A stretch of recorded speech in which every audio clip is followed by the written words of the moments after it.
एक गुरु का एक शिष्य बहुत दुखी था। जब भी वह भिक्षा मांगने के लिए आसपास के गांवों में जाता तो उसे वहां दुख दर्द तकलीफ दिखाई देते। यह सब देखकर वह बेचैन रहने लगा। वह ईश्वर से प्रार्थना करता कि सबको सुख दे, खुशी दे, शांति दे। एक दिन उसके मन में यह प्रश्न उठा कि क्यों इस दुनिया को बनाने वाले ने इन सबको दुख दिया है? क्यों नहीं वह सबको सुख दे देता? यही प्रश्न लेकर वह अपने गुरु के पास पहुंचा और बोला, हे गुरुदेव, इस दुनिया के लोग इतने दुखी क्यों हैं? क्यों चारों तरफ दुख ही दुख है? इस दुनिया को बनाने वाला क्यों नहीं इन सबको सुख और खुशियां दे देता? मैं बहुत दुखी और बेचैन हूं इन सबके दुख देखकर। मैं जब आसपास के गांवों में भिक्षा मांगने जाता हूं तो मुझे वहां दुख और तकलीफ के अलावा कुछ और दिखाई नहीं देता। हर इंसान किसी ना किसी बात से दुखी है, परेशान है, बेचैन है। गुरु ने कहा, इन सबको सुख ही दिया गया है, लेकिन इन्हें अपना सुख दिखाई ही नहीं देता, तो इसमें कोई क्या कर सकता है?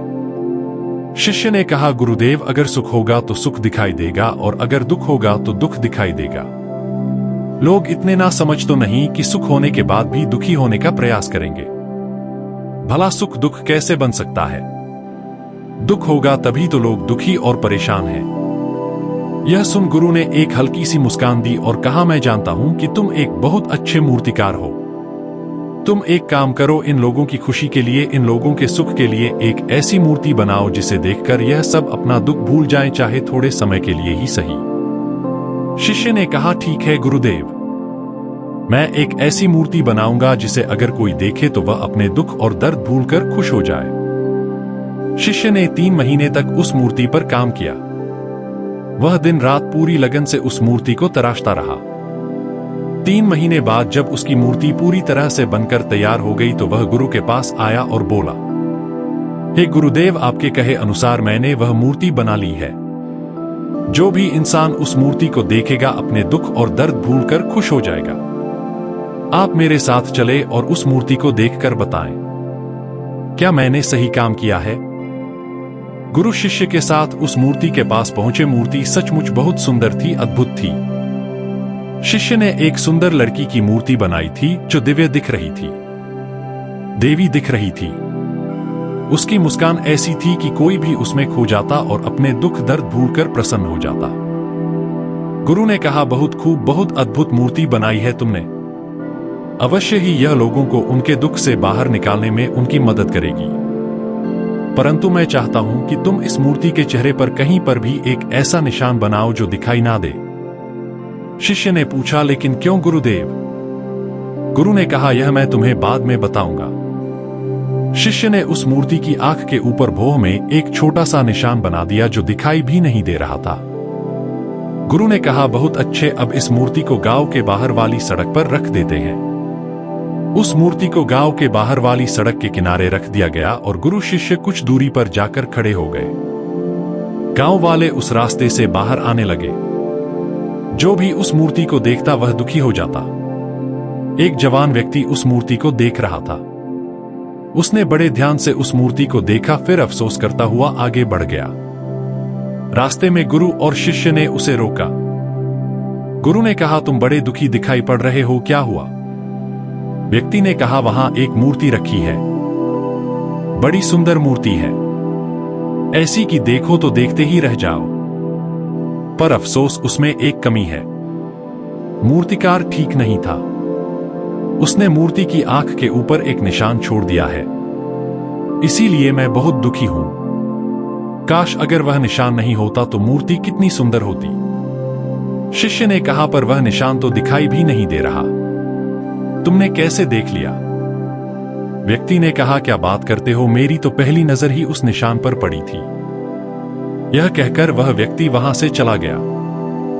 एक दूसरा व्यक्ति उस मूर्ति को देख रहा था। वह भी दुखी होता हुआ आगे बढ़ गया। गुरु और शिष्य ने उस व्यक्ति को भी रोका और उससे पूछा, क्या हुआ, तुम इतने दुखी क्यों लग रहे हो? उस व्यक्ति ने कहा, वहां एक बहुत सुंदर मूर्ति है, पर मूर्तिकार बेकार आदमी था। उसने मूर्ति के चेहरे पर एक निशान छोड़ दिया है, जिसने मेरा मन खराब कर दिया है। शिष्य ने पूछा, पर वह निशान तो दिखाई भी नहीं दे रहा। तुमने कैसे देख लिया? उस व्यक्ति ने कहा, अरे कैसी बात करते हो भाई, मुझे तो पूरी मूर्ति में वह निशान ही दिखाई पड़ा। शिष्य ने कहा, क्या तुम उस निशान को छोड़कर सिर्फ मूर्ति नहीं देख सकते? क्या हुआ अगर उसमें एक छोटा सा निशान है? शेष मूर्ति तो अच्छी है ना? व्यक्ति ने कहा, हाँ मूर्ति तो अद्भुत है, दिव्य है, लेकिन अगर उसमें वह निशान नहीं होता तो बस इसीलिए मैं दुखी हूं। धीरे धीरे सभी गांव वालों ने वह मूर्ति देखी और सभी दुखी हो गए। शाम होने पर आखिर में राजा भी अपने रथ में सवार होकर वहां से निकला। उस मूर्ति को देखकर वह अचंभित था कि इतनी अद्भुत मूर्ति रास्ते पर क्यों खड़ी है। इसी तो उसके महल में होना चाहिए था। लेकिन थोड़ी देर में वह भी दुखी हो गया और उस मूर्ति को छोड़कर आगे बढ़ गया। गुरु और शिष्य ने उस राजा को रोका। गुरु ने राजा से पूछा, हे राजन, आप दुखी क्यों हैं? क्या मूर्ति सुंदर नहीं है? राजा ने कहा, मूर्ति तो दिव्य है, पर एक वह निशान जो मूर्ति की आंख के ऊपर है वह सही नहीं है। मूर्तिकार ने गलती कर दी, इसीलिए मैं दुखी हूं। काश अगर वह एक निशान नहीं होता तो यह मूर्ति मेरे राज दरबार की शोभा बढ़ा रही होती। यह कहकर राजा भी वहां से चला गया। गुरु और शिष्य दोनों मूर्ति के पास पहुंचे। शिष्य ने बड़े ध्यान से मूर्ति को देखा। मूर्ति बहुत सुंदर थी, उसमें कोई कमी नहीं थी और ना ही वह निशान दिखाई दे रहा था। शिष्य बड़ा अचंभित था। उसने गुरु से कहा, गुरुदेव, मूर्ति में तो कोई कमी नहीं है, पूरी मूर्ति अद्भुत है और दिव्य स्वरूप है। एक छोटा सा निशान ही तो है, और वो भी ऐसा कि दूर से देखो तो दिखाई भी ना दे। बहुत पास आकर देखोगे तब भी बहुत ध्यान देने पर ही दिखता है। फिर यह सारे लोग उस एक छोटे से निशान के पीछे ही क्यों पड़े हैं? इन्हें बाकी की इतनी सुंदर मूर्ति क्यों नहीं दिख रही? गुरु ने उत्तर देते हुए कहा, तुम पूछ रहे थे ना कि दुनिया बनाने वाले ने दुख क्यों दिया। उसने दुख नहीं दिया, उसने तो इन्हें सुख देने की सारी व्यवस्था की थी। पर यह सब पूरी मूर्ति नहीं देखते, यह कमी देखते हैं।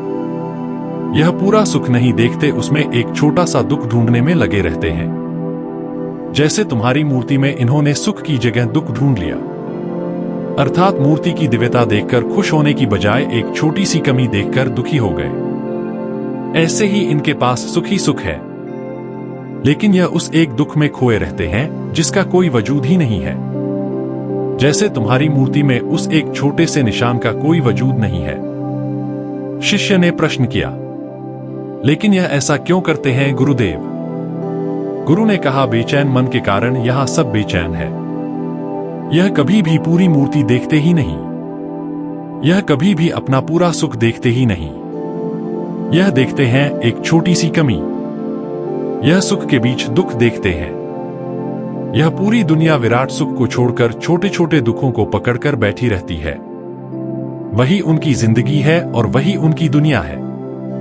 अगर यह ध्यान से देखें तो बनाने वाले ने हर चीज इनके सुख के लिए ही बनाई है। यह नदियां, यह पहाड़, यह हरी भरी प्रकृति, स्वादिष्ट फल और भोजन, रिश्ते नाते, धन संपदा, हर एक चीज इनके सुख के लिए ही बनाई गई है। लेकिन यह हर चीज में अपने लिए दुख ढूंढ ही लेते हैं और दुखी होते रहते हैं। जिस प्रकार इस मूर्ति को बनाने वाले को सभी लोग दोष दे रहे थे, उसी प्रकार इस दुनिया को बनाने वाले को भी यह लोग दोष देते हैं। जबकि इसमें गलती किसकी है, मूर्तिकार की या मूर्ति को देखने वाले की? शिष्य ने कहा, गुरुदेव, इन्हें सुख मिले क्या कोई ऐसी व्यवस्था नहीं हो सकती? गुरु ने कहा, मैंने बताया ना, सुख तो इन्हें पहले से ही मिला हुआ है। इन्हें वह एक छोटी सी कमी छोड़कर पूरी मूर्ति देखनी होगी, तभी तो इन्हें अपना पूरा सुख दिखाई पड़ेगा। शिष्य ने कहा, और इसके लिए क्या करना होगा? गुरुदेव, अपने ध्यान को छोटी सी कमी से हटाकर पूरी मूर्ति पर लगाना होगा, और यह तभी संभव होगा जब वह अपने बेचैन मन से छुटकारा पाने की कोशिश करें। अपनी समझ को बढ़ाए ध्यान करें। ध्यान से मन की बेचैनी कम होती है और शांति आती है, और एक शांत मन ही पूरी मूर्ति देख सकता है। एक छोटी सी कमी नहीं, केवल बेचैन मन ही कमियों को ढूंढता है और दुखी रहता है। शिष्य ने कहा, मैं आपकी बात समझ गया हूं गुरुदेव। दोस्तों, आपको यह कहानी कैसी लगी कमेंट में जरूर बताएं और वीडियो को लाइक करें, शेयर करें और चैनल को सब्सक्राइब करें। धन्यवाद।